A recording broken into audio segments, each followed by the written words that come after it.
What's up, heroes? It's Dan here from HeroAcademyFitness.com, and today we are going over wood choppers.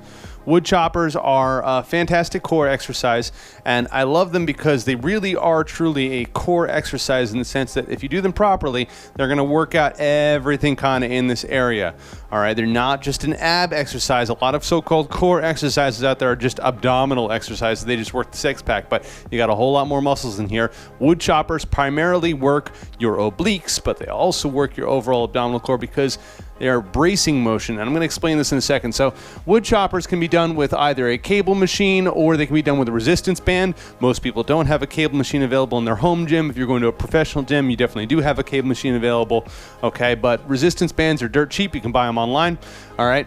What you want to do with wood choppers, you want to anchor your resistance band or your cable machine to a relatively high position, okay?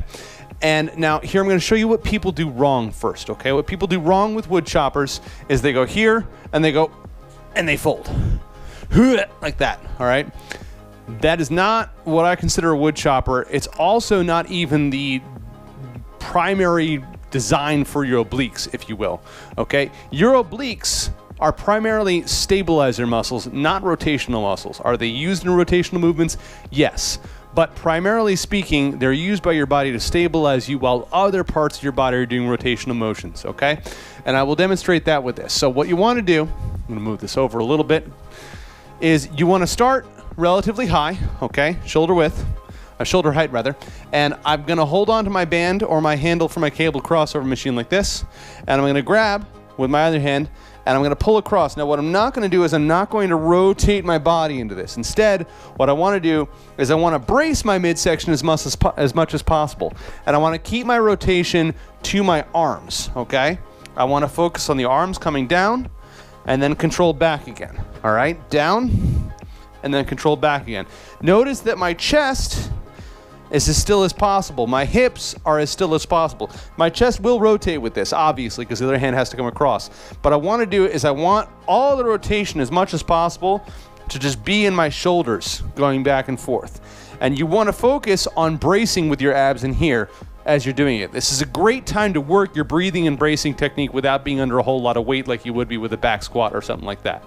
Okay? So again, I'm up here, I'm down, and back up. Down and back up.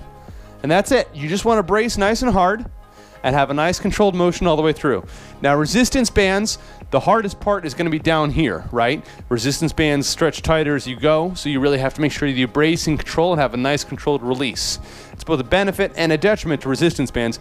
Cable machines, on the other hand, have a nice even strength curve, so the weight that's being applied to your hands is the same no matter what point in the arc you're at, all right? So there's benefits and downsides to both. Personally, I prefer to use bands for this because it makes me focus on that final moment of concentric contraction here and then a real controlled release. You don't want to do these fast. You don't want to do these super strong. You don't necessarily even want to make these as hard as possible. These work a lot better as a technique / high repetition technique. So you'll find them a lot in my programs, at least, with built into an ab circuit somewhere or a core circuit somewhere, and you're going to be doing them for like 10 to 15 times depending on what the circuit is and what's prescribed in the workout program. All right. Again, the most important thing with this is to control the motion all the way through, down and back up. Obviously, also you want to work both sides. So once you finish one side, you do 10 reps on one side. You want to swap around to the other side and do the other side on it too. So that's it. Thanks for watching. As always, remember to live boldly, change the world, and continue to be awesome. Bye-bye.